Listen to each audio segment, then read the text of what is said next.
Hello mga kabibig! Welcome back sa ating bagong YouTube channel. Ito ang pinakamaingay ng YouTuber sa balat ng YouTube. Ako si Kabibig, maglabag-labag na tao with evidence para yatang nasupalpal si BBM sa ginawa ni Yorme Isko Moreno, kabibig. Yes mga kabibig, kasi nagbihis talaga ang Manila ngayon. Nang unang araw ni Isko Moreno, nako grabe ang ginawa ni Mayor Isko Moreno. Palakpakan natin, nilinis niya ang mga kalsada, yung basura na nakatambak, hinanapan niya ng paraan para mawala yun, kabibig. At eto naman si BBM, kabibig, nagpapa-epal na naman. Opo. Anong ginawa ni BBM? Kinalagpag ni Pangulong Ferdinand Marcos Jr. ang mga local government unit para sa agarang paglilinis ng Baraldon drainage, lalong-lalo na sa Metro Manila. Wow! So it means si BBM, kinalagpag niya si Isko. So Isko is just following orders from BBM. Kailan ba ito ni-report? Paglilinis ng mga drainage, inuutos ni BBM para maibsan ang pagbaha. Halaka! Ayon kay Palace Press Officer Attorney Claire Castro, panahon ng tag-ulan at tagbaha, kaya pinakilos ng mga LGU para linisin ang mga baradong kanal sa kanilang mga nasasakupan.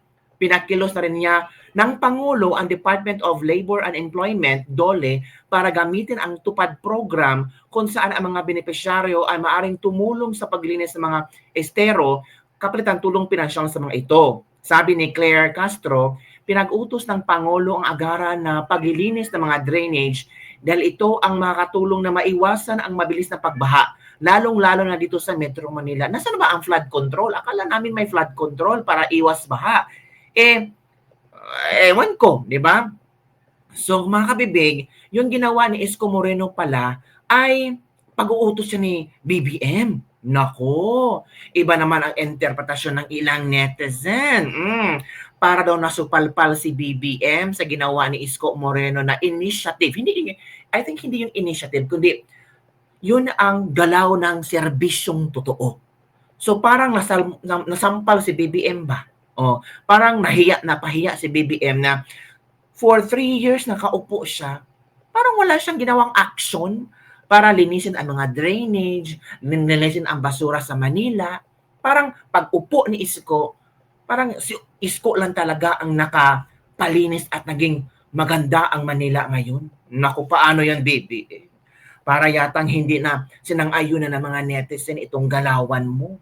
Para daw, ang tawag doon, parang kung ano ang nagawa ni Isko, credit grabber ka daw. Uy, grabe naman sila. Hindi naman ganun si BBM. Talaga.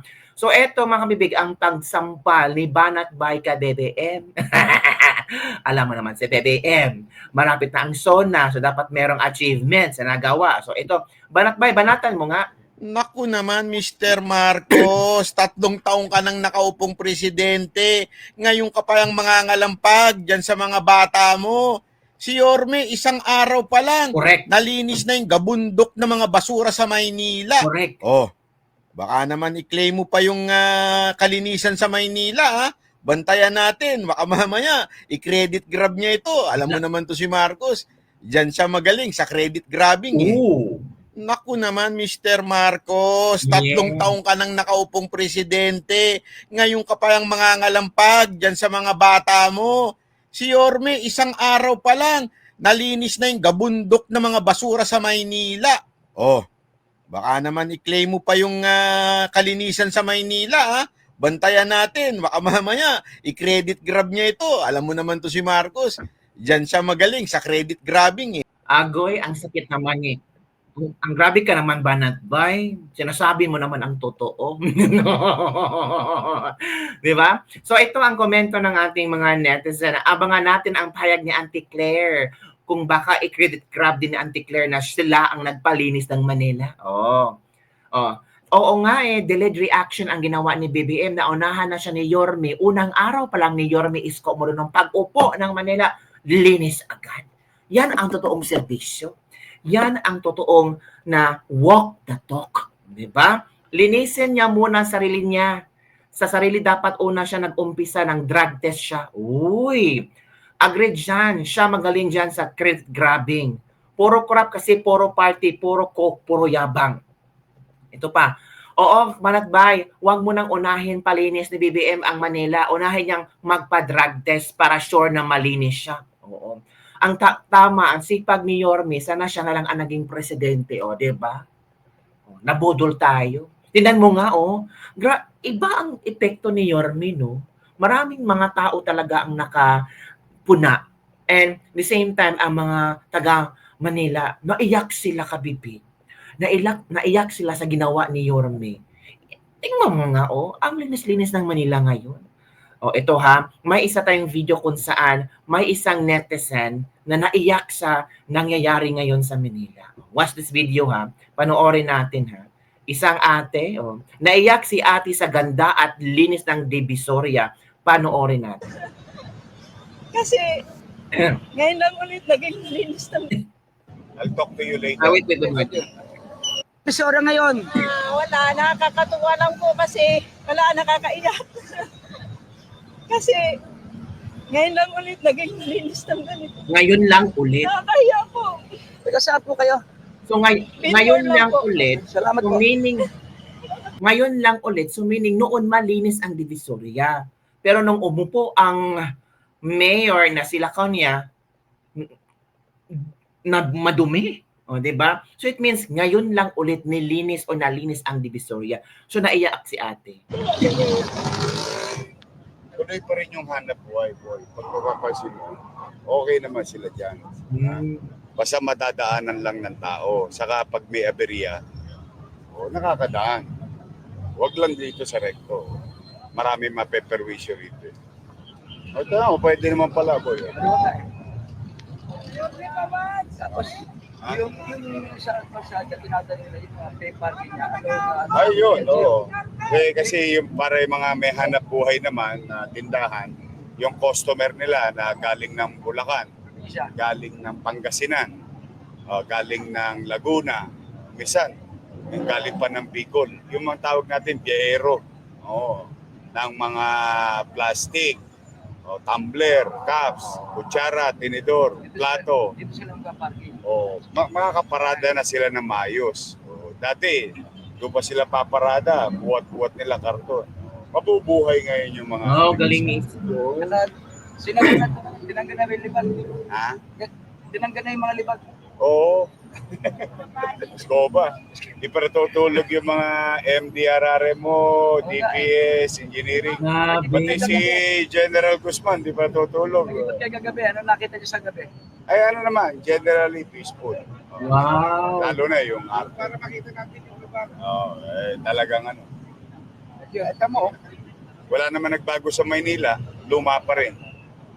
Pero maliwalas. That's nice. Thank you po. Hindi naman na magiging BGC biglang Maynila. Wow, galing. Maybe not in my lifetime. But, yung maging maliwala sa kapanatagang pamumuhay. Yun ang dapat. Nakapasok ang mga trabahante ng maliwalas, mabango. Correct. Walang stress. Correct, tama. Alam mo yung traffic really cause a lot of stress. So anyway, I'll talk to you later. Thank you. So yun, tingnan yung kabibig, naglinis talaga. Malinis, naglinis. Grabe. Morning! Grabe iba si Isko. Ano ang kanyang pangako ay ginagawa talaga niya sa akin. Diba? Ang linis na. Dapat sana ito ang ginawa ni BBM nung unang umupo siya. Linisin niya ang Manila at yung ibang lugar. Ngayon lang siya nagsalita na nakita niya ang ginawa ni Isko na pwede pala. Ala ka! Noong kasagsagan ng baha, meron bang ideya si BBM na dapat maglinis? Wala naman niya. Ang ginawa ni BBM, sumuong siya sa baha, tapos nung previous zona ni BBM, anong ginawa ni BBM? Naging hambog tungkol sa flood control project niya. Nagalit ang kalikasan, binaha. Nakita natin na nasaan na ang flood control, 'di ba? Ngayon, naunahan siya ni Isko, napahiya si BBM, then nagpa-epal na naman. Inutusan niya ang mga LGU na linisin na ang mga drainage. Inaunahan na kayo, lalo daw sa Manila, naunahan na kayo ni Isko Moreno. Ay, nakakahiya naman kabibig, di ba? Nakakahiya talaga na si Isko pa ang gigising sa responsibilidad ni President BBM. Napahiya siya, nasampal talaga. O, ito pa si Isko, oh. Pumunta talaga si Mayor Isko Moreno. Pinangunahan niya talaga kung ano ang dapat gawin at nagbigay siya ng instruction. O, tingnan nyo ha. This was last July 1. Tingnan nyo. Usap-usap talaga kung ano ang gagawin. Always on the ground. Walk the talk. Isang araw, di ba, umaga, paglilinis. Oo nga, no? Magandang sample yun. Umaga, Galing. paglilinis. Talapak Flashing. proud ang mga taga Manila na meron yung mayor like Isko Sa loob ng isang Moreno. linggo. Pag yung sayangin talaga. Kano lisang. Galing niya. Patumal yun. Maga, tinira. Manangali, balik na. Lunes ulit. Para makahinga naman yung kalsada sa kaimbornal. Para Tingnan nyo. di ba? Si Isko pa ang nasa-suggest kung ano ang gagawin. Si Isko pa ang nagplano na ganito ganyan ha para makahinga din ng imbornal. Ito. Talagang nandun siya sa ground. Hindi niya pinabayaan yung mga tagalinis na maglinis lang kayo dyan. Hindi siya ganun. Pinupuntahan niya, chinecheck niya, nagbigay ng strategies paano mapadali ang kailang trabaho. Kung sana ganito yung presidente natin, no? Kompleto na to. Formal, techno, flashing, linis. Palakpakan natin si Importante yung traffic para habang Ay, naku, sayang. yung mga biyahero. Nabutol kasi tayo. One road. Nakita ko luminis. Ganda kayo, no? Saka hindi naiipon yung panel. Yung di ba, magiging panel yun pag hindi nalilinis. Kaya panel. Kaya hindi ako taga Manila ba, proud ako kay Isko. First day pa lang ha, nin-up drive talaga. Boss, bukas na po yung mga tindahan, mga pwede na po.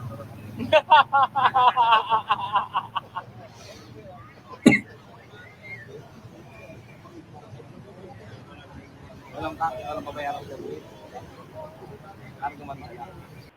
So yun kabibig, nakita natin kung ang galaw ni Isko Moreno, kung ano ang kanya.